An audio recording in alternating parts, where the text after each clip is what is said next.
Hello friends, പുതിയൊരു വീഡിയോയിലേക്ക് എല്ലാവർക്കും സ്വാഗതം. അപ്പോൾ നമുക്ക് കഴിഞ്ഞ ദിവസം വന്ന ഒരു സ്റ്റിച്ചിങ്ങിൻ്റെ കഴിഞ്ഞ ദിവസമല്ല, എനിക്കിപ്പോൾ ഏകദേശം തോന്നുന്നു ഒരു മാസത്തിന് മേളിലായി ഈ ഡ്രസ്സ് എൻ്റെ കയ്യിലിരിക്കാൻ തുടങ്ങിയിട്ട്. എനിക്ക് തയ്ക്കാൻ പറ്റിയില്ലായിരുന്നു. അപ്പോൾ എനിക്കിത് കൊണ്ട് തന്ന ആൾ ലേസും എല്ലാം കൂടെ ആണ് കൊണ്ട് തന്നത്. കാരണം ലേസ് കോളർ വെക്കാൻ വേണ്ടിയുള്ള ലേസാണ് കേട്ടോ, അതിന് വേണ്ടിയാണ്. അപ്പം നമ്മൾ ഫസ്റ്റ് ലൈനിങ്ങിലാണ് കട്ട് ചെയ്യുന്നത്. നമ്മൾ ഏത് തുണിയുടെയും ഫസ്റ്റ് ലൈനിങ് ആണ് കട്ട് ചെയ്യേണ്ടത്. മെയിൻ ക്ലോത്തിൽ കട്ട് ചെയ്യരുത്, ലൈനിങ്ങിൽ വേണം നമ്മൾ ഫസ്റ്റ് കട്ട് ചെയ്യേണ്ടത്. അത് രണ്ടായിട്ട് നമ്മൾ മടക്കിയിടുമ്പോൾ 4 പീസായിട്ട് നമുക്ക് കിട്ടും.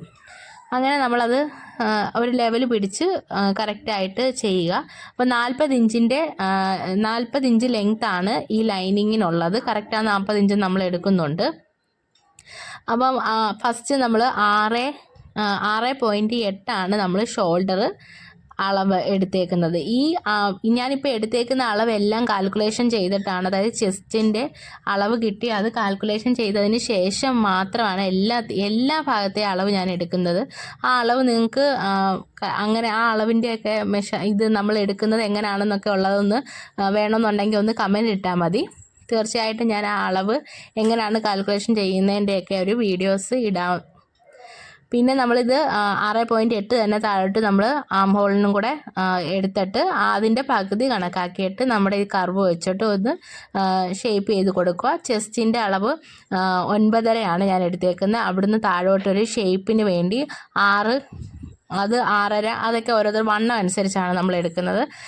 6 ഞാൻ ഇപ്പോൾ എടുത്തേക്കുന്നത്. ആ 6 എടുക്കുന്ന ആ 6 എന്നുള്ളത് ഭാഗത്ത് നമ്മൾ അടയാളപ്പെടുത്തിയതിന് ശേഷം നമ്മൾ ആ 7 ഭാഗത്തെ അളവ് 8.5 ആ 8.5 മാർക്ക് ചെയ്തിട്ട് നമ്മുടെ സ്ലിറ്റിൻ്റെ ലെങ്ത്, ഇത് സ്ലിറ്റായിട്ട് തയ്ക്കുന്ന ഒരു ടോപ്പാണ്. അപ്പം സ്ലിറ്റിൻ്റെ ലെങ്ത് എടുത്തേക്കുന്നത് 13. അപ്പോൾ ആ 13 അടയാളപ്പെടുത്തി. 12.5 മതി. ഞാൻ പിന്നെ 1/2 ഇഞ്ച് നമ്മുടെ ആം ഹോളിൻ്റെ അടുക്കൽ തയ്ച്ച് പോകുന്നതുകൊണ്ട് 13 എടുത്തേക്കുന്നത്. ഹിപ്പിൻ്റെ അളവ് 10. ആ 10 നമ്മൾ മാർക്ക് ചെയ്തു. അതിനുശേഷം അത് നമ്മളൊന്ന് ഷേപ്പ് ചെയ്തിട്ട് ഞാൻ നമ്മുടെ എക്സ്ട്രാ തയ്യൽ തുമ്പ് ഇടുന്നത് 2 ഇഞ്ചാണ്. ആ 2 ഇഞ്ച് ഞാൻ 2 ഇഞ്ചാണ് മാക്സിമം എടുക്കുന്നത്. കാരണം എന്തെങ്കിലും നമുക്കൊരു വ്യത്യാസം വന്നു കഴിഞ്ഞാൽ നമുക്ക് തുണി ഉണ്ടല്ലോ, അതുകൊണ്ട് നമ്മൾ 2 ഇഞ്ച് വെച്ച് എടുത്തിട്ട് നമ്മൾ സ്ലിറ്റിനെടുക്കാൻ വരുമ്പോൾ മാത്രം ഞാൻ 1.5 എടുക്കത്തുള്ളൂ. അവിടെ നമ്മൾ നേരെ സ്കെയിൽ വെച്ച് താഴോട്ട് വരയ്ക്കുക. ഇപ്പോൾ ഏകദേശം ഇപ്പോൾ തയ്ക്കാൻ അറിയാവുന്നവർക്ക് ഇത് കാണുമ്പം പെട്ടെന്ന് മനസ്സിലാവും. അതുകൊണ്ട് അവർക്കത് എളുപ്പമാവും. തീരെ തയ്ക്കാൻ അറിയാൻ വയ്യാത്തവർക്ക് എന്തെങ്കിലും ഡൗട്ടാണ് ഞാൻ ഈ പറഞ്ഞത് വെച്ച് മനസ്സിലാക്കാൻ പറ്റിയില്ലെങ്കിൽ എന്താണെന്ന് വെച്ചാൽ ഒന്ന് കമൻറ്റ് ഇട്ടാൽ മതി. തീർച്ചയായിട്ടും നമ്മൾ വ്യക്തമായിട്ട് ഈ അളവൊക്കെ എടുക്കുന്ന രീതിയൊക്കെ എങ്ങനെയാണെന്ന് കാണിച്ചാൽ, ഈ അളവ് നമ്മൾ കറക്റ്റായിട്ട് എടുക്കുകയാണെന്നുണ്ടെങ്കിൽ നമുക്ക് തുണിയൊക്കെ നല്ല പെർഫെക്റ്റ് ആയിട്ട് തയ്ക്കുകയും ചെയ്യാം. അതായത് ബ്ലൗസും എല്ലാം നമുക്ക് ഈ ഒരു അളവിൽ മേൽ എടുക്കാൻ പറ്റും. കാരണം ഒരാളുടെ ചെസ്റ്റിൻ്റെ അളവ് കിട്ടി കഴിഞ്ഞാൽ ചെസ്റ്റിൻ്റെ അളവും പിന്നെ ലെങ്തും, അതെന്തായാലും സ്വാഭാവികം പലർക്കും പല ലെങ്ത് ആയതുകൊണ്ട് ചെസ്റ്റിൻ്റെ അളവും ലെങ്തും കിട്ടിക്കഴിഞ്ഞാൽ നമുക്ക് സൂപ്പറായിട്ട് ഒരു തുണി വെട്ടിയെടുക്കാൻ പറ്റും. അത് ആ ഒരു കാൽക്കുലേഷൻ അത് കറക്റ്റായിട്ട് ഫോളോ ചെയ്യുകയാണെന്നുണ്ടെങ്കിൽ നെക്കും ഷോൾഡറും എല്ലാം നമുക്ക് കറക്റ്റായിട്ട് എടുക്കാൻ പറ്റും. പിന്നെ ഇത് ബാക്ക് കോളർ പോലുള്ളത് ആയതുകൊണ്ട് ബാക്ക് ഞാൻ 1.5 ഇഞ്ചാണ് താഴോട്ട് ഇറക്കിയിട്ട് കട്ട് ചെയ്യുന്നത്. 1/2 ഇഞ്ച് തയ്യൽ തുമ്പിന് പോകും, 1 ഇഞ്ച് ഇതിന് ബാക്കിലെ ഷോൾഡറിനും വേണ്ടി കോളറിനും വേണ്ടി. അതിങ്ങനെ ഒന്ന് കട്ട് ചെയ്ത് മാറ്റിയതിന് ശേഷം പിന്നെ നമ്മുടെ ഷോൾഡറിൻ്റെ ഭാഗത്ത് ഒരു ഷേപ്പ്, എന്താ വെച്ചാൽ ഷേപ്പല്ല, ഷോൾഡർ ഇറങ്ങി പോകാതിരിക്കാൻ വേണ്ടി 1/2 ഇഞ്ച് നമ്മൾ താത്തിട്ട് എന്നിട്ട് ഇതുപോലെ നമ്മൾ സ്കെയിൽ വെച്ചൊന്ന് വരച്ചിട്ട് അവിടെ ഒന്ന് കട്ട് ചെയ്ത് വിടണം. അതാകുമ്പോൾ നമുക്ക് ഒന്ന് ചരിച്ചാണ് നമ്മൾ സ്റ്റിച്ച് ചെയ്യേണ്ടത്. അപ്പോൾ നമ്മുടെ ഷോൾഡർ ഇറങ്ങി പോകത്തില്ല, സൂപ്പറായിട്ട് നമുക്ക് തയ്ച്ചെടുക്കുകയും ചെയ്യാം. അതുപോലെ തന്നെ ഫിറ്റായിട്ട് നമുക്ക് ഡ്രസ്സ് തയ്ച്ച് കൊടുക്കുകയും ചെയ്യാം. പിന്നെ നമ്മൾ നടുഭാഗം ഒന്ന് സൈഡൊന്ന് വെട്ടിവിടുക. കാരണം അതിൻ്റെ ആ ഒരു നടുക്കത്തെ ആ ഒരു ഭാഗം അറിയാൻ വേണ്ടിയാണ്. അത് ഇപ്പോൾ മിക്ക വീഡിയോസിലുമൊക്കെ ഞാൻ അതുപോലെ കാണിക്കുന്നുണ്ട്. അതിനുശേഷം നമ്മൾ മെയിൻ ക്ലോത്ത് എടുക്കുക. ഇതൊരു ഹക്കോബയുടെ മെറ്റീരിയലാണ്. ഹക്കോബയുടെ തുണി തയ്ക്കുമ്പോൾ എനിക്കൊരു പ്രത്യേക ഒരു സന്തോഷമാണ്. കാരണം അത് നമ്മുടെ കയ്യിൽ ഒതുങ്ങി നിൽക്കും. കോട്ടൻ്റെയൊക്കെ മെറ്റീരിയൽസൊക്കെ പൊതുവെ നല്ലപോലെ നമുക്ക് കയ്യിൽ ഒതുങ്ങി സ്റ്റിച്ച് ചെയ്യാൻ പറ്റും. അപ്പം ഇത് നമ്മൾ 2ആയിട്ടാണ് തുണി കട്ട് ചെയ്യുന്നത്. കാരണം ഫ്രണ്ടിൽ സ്ലിറ്റ് ഇട്ടാണ് നമ്മൾ, ഫ്രണ്ടിൽ പ്ലീറ്റ്സ് ഇട്ടാണ് നമ്മൾ തയ്ക്കുന്നത്. അതിനുശേഷം ആണ് നമ്മൾ ബാക്കിൽ പീസ് നമ്മൾ കട്ട് ചെയ്യുന്നത്. ഇതിൻ്റെ ഫുള്ള് ലെങ്ത് നമ്മൾ എടുത്തിട്ടുണ്ട്. ഇതിനകത്ത് ലെങ്ത് നമുക്ക് കട്ട് ചെയ്ത് കളയാനൊന്നുമില്ല. അതുകൊണ്ടാണ് ഞാൻ ഇതിൻ്റെ ഫ്രണ്ട് ഫുള്ള് ലെങ്ത് നമ്മൾ എടുത്തേക്കുന്നത്. അതിനുശേഷം നമ്മൾ ചെയ്യേണ്ടതെന്ന് പറഞ്ഞാൽ ഫ്രണ്ടിൽ ഇതുപോലെ പ്ലീറ്റ്സ് ഇടുമ്പം നമ്മൾ കുറച്ച് നമ്മൾ കുറച്ച് സൈഡ് നമ്മൾ ഇട്ടിട്ട് വേണം ലൈനിങ് വെക്കേണ്ടത്. അപ്പോൾ നമ്മൾ ലൈനിങ് വെക്കേണ്ടതെന്ന് പറയുന്നത് കറക്റ്റ് അളവെടുത്ത് നമ്മൾ വെക്കുകയാണെന്നുണ്ടെങ്കിൽ നമുക്ക് ബാലൻസ് തുണികളൊന്നും കട്ട് ആവത്തില്ല, നമുക്ക് അധികം തുണികളൊന്നും പോകത്തുമില്ല.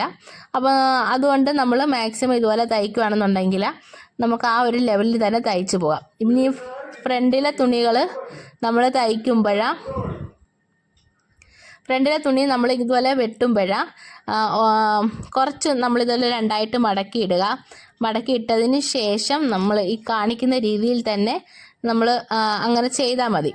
അപ്പോൾ നമുക്ക് ആ ഫ്രണ്ടിലെ പ്ലീറ്റ്സൊക്കെ നല്ല സൂപ്പറായിട്ട് കിട്ടും. അപ്പം ഞാനിപ്പോൾ എടുക്കുന്നതെന്ന് പറഞ്ഞാൽ ലൈനിങ് ഇച്ചിരി നീക്കിയിട്ടിട്ടാണ് എടുക്കുന്നത്. അതായത് ഒരു 5 ഇഞ്ച് നമ്മൾ കഴിഞ്ഞിട്ടാണ് ലൈനിങ് വെച്ചേക്കുന്നത്. ആ 5 ഇഞ്ച് എന്ന് പറയുന്നത് പ്ലീറ്റ്സ് ഇടാൻ വേണ്ടിയാണ്.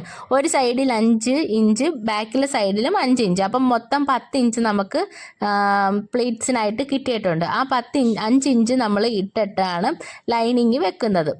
ഇപ്പോൾ മനസ്സിലായല്ലോ ഞാൻ ഈ പറഞ്ഞത്. അഥവാ എന്തെങ്കിലും ഡൗട്ട് ഉണ്ടെങ്കിൽ നിങ്ങളൊന്ന് കമൻസ് ആയിട്ട് ഇട്ടാൽ മാത്രം മതി. ഒന്നും കൂടെ നമ്മൾ ഈ മോഡൽ, എനിക്കിപ്പോൾ ഈ ഡ്രസ്സ് തയ്ച്ച് കഴിഞ്ഞപ്പോൾ എനിക്ക് അത്രയധികം ഇഷ്ടപ്പെട്ടിട്ടുണ്ട്.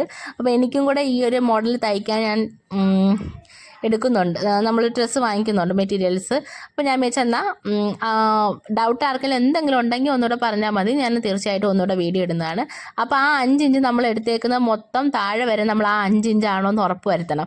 കാരണം അല്ലെന്നുണ്ടെങ്കിൽ ഇടയ്ക്ക് വെച്ച് നമ്മൾ ഇച്ചിരി കയറി ഇറങ്ങിയോ പോയി കഴിഞ്ഞാൽ നമുക്ക് ഈ പ്ലീറ്റ്സ് എടുക്കുമ്പോൾ അതൊരു വലിയ ബുദ്ധിമുട്ടായിട്ട് മാറും, കറക്റ്റ് ലെവൽ കിട്ടത്തില്ല. അതുകൊണ്ട് നമ്മൾ താഴെ വരെ 5 ഇഞ്ച് എടുത്തിട്ട് ഒരു സ്കെയിൽ വെച്ച് നമ്മൾ വരയ്ക്കുക. ഇതിപ്പോൾ ആം ഹോൾ കർവിൻ്റെ സ്കെയിലാണ് ഇതുള്ളത്.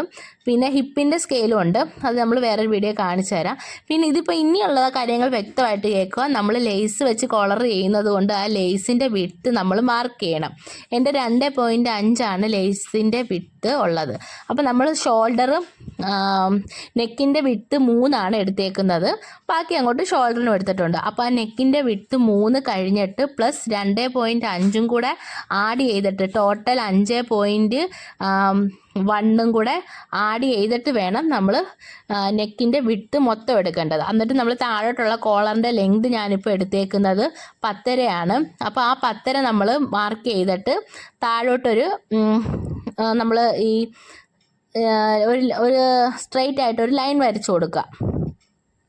ആ 2.5 അപ്പോൾ മനസ്സിലായല്ലോ, നമ്മുടെ നെക്കിൻ്റെ വിഡ്ത്ത് എന്ന് പറയുന്ന 3. ആ 3ൻ്റെ കൂട്ടത്തിൽ ലേസിൻ്റെ ആ ഒരു വിഡ്ത്തും കൂടെ നമ്മൾ കാൽക്കുലേറ്റ് ചെയ്തിട്ട് വേണം നമ്മൾ 5.1 എടുത്തിട്ട് നമ്മൾ മാർക്ക് ചെയ്തിട്ട് താഴോട്ട് 10.5 ഇഞ്ച് നമ്മൾ എടുക്കുക. 10.5 ഇഞ്ച് താഴോട്ട് എടുത്തിട്ട് നമ്മളൊരു സ്കെയിൽ കൊണ്ട് വരയ്ക്കുക. വരച്ചതിന് ശേഷം താഴെ വരുമ്പം 2.5 തന്നെ ആ ലേസിൻ്റെ അളവ് മാത്രം എടുത്താൽ മതി, അഥവാ എക്സ്ട്രാ ഒന്നും എടുക്കണ്ട. 2.5 നമ്മൾ താഴോട്ട് മാർക്ക് ചെയ്തിട്ട് നമ്മൾ നേരെ ഒരു സ്കെയിലെടുത്ത് വരയ്ക്കുക. വരച്ചതിന് ശേഷം നമ്മൾ ആ ഒരു ലൈനിലിട്ട് വെട്ടരുത്, അതിനൊരു 1/2 ഇഞ്ചോ 1/4 ഇഞ്ചോ നമ്മൾ മുകളിലോട്ട് കയറ്റിയിട്ട് വേണം വെട്ടേണ്ടത്. കാരണം അത് തയ്യൽ തുമ്പ് ആണ്. തയ്യൽ തുമ്പ് തയ്ച്ച് കഴിയുമ്പോൾ നമ്മൾ ഫസ്റ്റ് വരച്ച ആ ലൈനിൽ നമുക്ക് തയ്ക്കാൻ പറ്റും. ആ ഒരു ലെവലിൽ തന്നെ നല്ല തുണിയിൽ നമ്മൾ നീട്ടി താഴോട്ട് വരയ്ക്കുക. ഇതുപോലെ നമ്മൾ നീട്ടി താഴോട്ട് വരച്ച് അതിൻ്റെ മുകളിലായിട്ട് നമ്മൾ തയ്യൽ തുമ്പിനും കൂടെ കണക്കാക്കി നമ്മൾ ഒരു ലൈൻ വരയ്ക്കുക.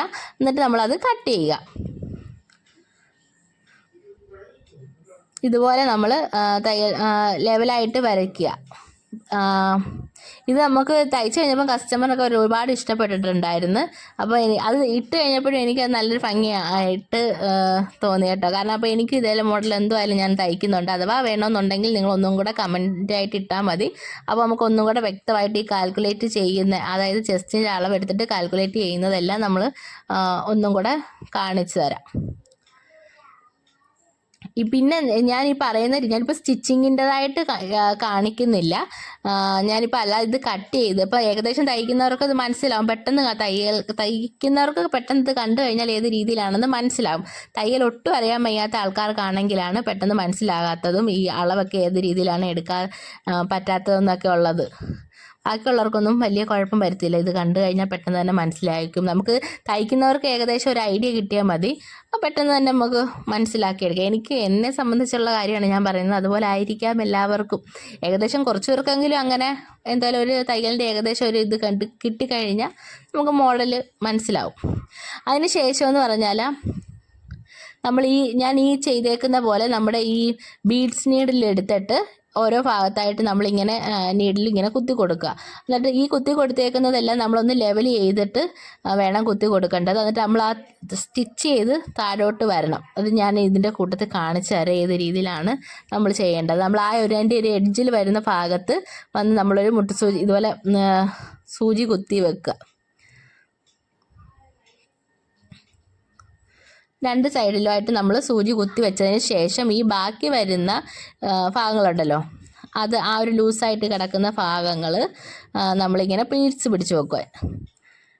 ഈ രീതിയിൽ നമ്മൾ പ്ലീറ്റ്സ് ചെറിയ രീതിയിൽ തന്നെ പിടിച്ച് വെച്ച് കൊടുത്ത് ഒരു നീഡിൽ വെച്ചിങ്ങനെ നമ്മൾ കുത്തി കൊടുത്തിട്ട് നമ്മളൊന്ന് തയ്ച്ചു കൊടുക്കണം. തയ്ച്ചു കൊടുത്തതിന് ശേഷം മാത്രം അയൺ ചെയ്യുക. അയണിങ്ങിൻ്റെ കാര്യം പറയുമ്പോൾ നമുക്ക് എപ്പോഴും സ്റ്റിച്ച് ചെയ്യുമ്പോൾ നമ്മൾ ഈ വെയിറ്റുള്ള അയൺ ബോക്സ് ഉണ്ടല്ലോ, അതായിരിക്കും ഈ സ്റ്റിച്ച് ചെയ്യുന്നവർക്കൊക്കെ ഏറ്റവും നല്ലത്. കാരണം ആ തേച്ച പടുതി തന്നെ നിൽക്കാൻ ആ ഒരു ബോക്സാണ് ഏറ്റവും നല്ലത്. എൻ്റെ കയ്യിലിരിക്കുന്നത് നമ്മുടെ സാധാരണ വെയിറ്റ് ഇല്ലാത്ത രീതിയിലുള്ള അയണിങ് ആണ്. പക്ഷേ അതിൽ സിൽക്കിലും ഏത് തുണിയിലും നൈലോണ് അങ്ങനെയുള്ള നെറ്റിൻ്റെ തുണിയിലും എല്ലാം തേക്കുന്ന രീതി നമുക്ക് അഡ്ജസ്റ്റ് ചെയ്യാൻ പറ്റും.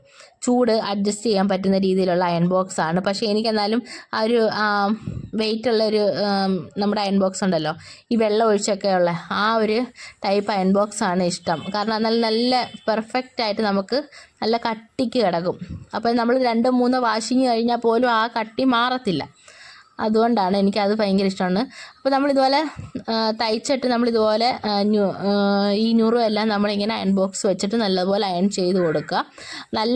നല്ല ശക്തിക്ക് നമ്മളൊന്ന് അയൺ ചെയ്ത് കഴിഞ്ഞാൽ ആ ഒരു പ്ലീറ്റ്സിൻ്റെ ആ ഒരു അടുക്ക് മാറത്തില്ല, ആ ഒരു ലെവലിൽ തന്നെ കിടക്കും.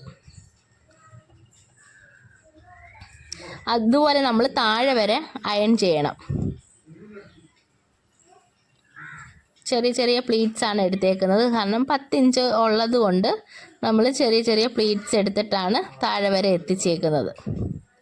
കസ്റ്റമർക്ക് വലിയ നീളമില്ലാത്തത് കൊണ്ട് ഇത് ഓക്കെ ആയിരുന്നു.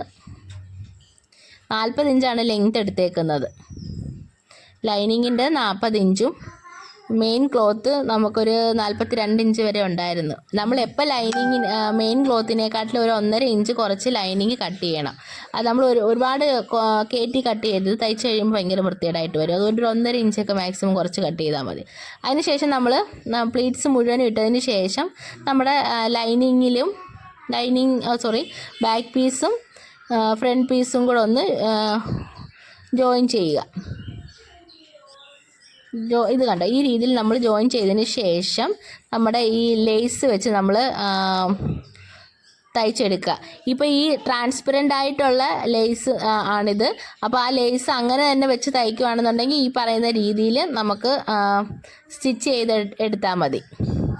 അഥവാ അല്ലാതെ നമുക്ക് കോളറായിട്ടുള്ള രീതിയിൽ ചെയ്യണമെന്നുണ്ടെങ്കിൽ നമ്മൾ കോളർ തയ്ക്കുന്ന രീതിയിൽ തന്നെ 2 പീസ് എടുത്തിട്ട് ലേസ് ആ ഒരു ഫ്രണ്ട് പീസിൽ വരത്തക്ക രീതിയിൽ സ്റ്റിച്ച് ചെയ്തെടുക്കണം. ഇതിപ്പം ആൾക്ക് ട്രാൻസ്പെറൻറ്റ് വേണ്ട, കോളറായിട്ടുള്ള രീതിയിൽ തന്നെ ചെയ്താൽ മതിയെന്ന് പറഞ്ഞ് അതിന് ശേഷം ഞാൻ പിന്നെ അങ്ങനെയാണ് ചെയ്തത്. നമ്മൾ ഈ ഒരു ലേസ് ഈ ഒരു രീതിക്ക് താഴെ നമ്മളിങ്ങനെ വെച്ചിട്ട് വേണം തയ്ച്ച് വെക്കേണ്ട. കാരണം അപ്പോൾ ആ ഞുറു അങ്ങ് എടുത്തേക്കുന്നത് അത് കാണാൻ പറ്റത്തില്ല. ഈ ഒരു രീതിയിൽ നമ്മൾ ചെയ്ത് വരുന്നുണ്ട്. അഥവാ കോളറിൻ്റെ വേണമെന്നുണ്ടെങ്കിൽ ഒന്ന് കമൻറ്റ് ചെയ്താൽ മതി കേട്ടോ. അപ്പോൾ നമുക്ക് ആ കോളർ രീതിയിൽ കട്ട് ചെയ്യുന്ന ഒക്കെ നമുക്ക് കാണിച്ച് തരാൻ പറ്റും. അപ്പോൾ ഈ രീതിയിലാണ് നമ്മൾ കോളറെല്ലാം കട്ട് ചെയ്തിട്ട് നമ്മൾ സ്റ്റിച്ച് ചെയ്തു. അപ്പോൾ എനിക്ക് ഒരുപാട് ഇഷ്ടപ്പെട്ടു ഈ മോഡൽ നമ്മൾ ചെയ്തത്. പിന്നെ നമ്മൾ ഈ ട്രാൻസ്പെറൻ്റ് ആയിട്ട് ചെയ്യുവാണെന്നുണ്ടെങ്കിൽ നല്ല ഭംഗിയായിരുന്നു. പിന്നെ കസ്റ്റമർക്ക് അത്രയും ഇച്ചിരി കട്ടിയായിട്ട് വേണമെന്ന് പറഞ്ഞതുകൊണ്ട് നമ്മൾ അങ്ങനെ ചെയ്യുമായിരുന്നു. അപ്പോൾ എനിക്ക് ഈ വീഡിയോ ഫുള്ളായിട്ട് ഇടാനൊന്നും പറ്റിയില്ല. അപ്പോൾ നമുക്കുള്ള രീതിയിലൊക്കെയാണ് നമ്മൾ എടുത്തതും ഇട്ടതും എല്ലാം. നമുക്ക് ഫുള്ളായിട്ട് വേണമെന്നുണ്ടെങ്കിൽ തീർച്ചയായിട്ടും നിങ്ങളൊന്ന് കമൻറ്റ് ചെയ്താൽ മതി, നമ്മൾ ഇടുന്നതാണ്. അപ്പം വീഡിയോ ഒക്കെ ഇഷ്ടപ്പെട്ടിട്ടുണ്ടെങ്കിൽ എല്ലാവരും ഒന്ന് ലൈക്ക് ചെയ്യുക, കമൻറ്റ് ചെയ്യുക. അതിനുശേഷം നമ്മൾ ഈ രീതിയിൽ ലേസ് വെച്ച് കൊടുത്താൽ മതി. ലേസ് വെച്ച് കൊടുത്തിട്ട് നമ്മൾ ഒന്ന് മടക്കി അകത്തോട്ട് വെക്കുന്ന രീതിയിൽ ചെയ്താൽ മതി.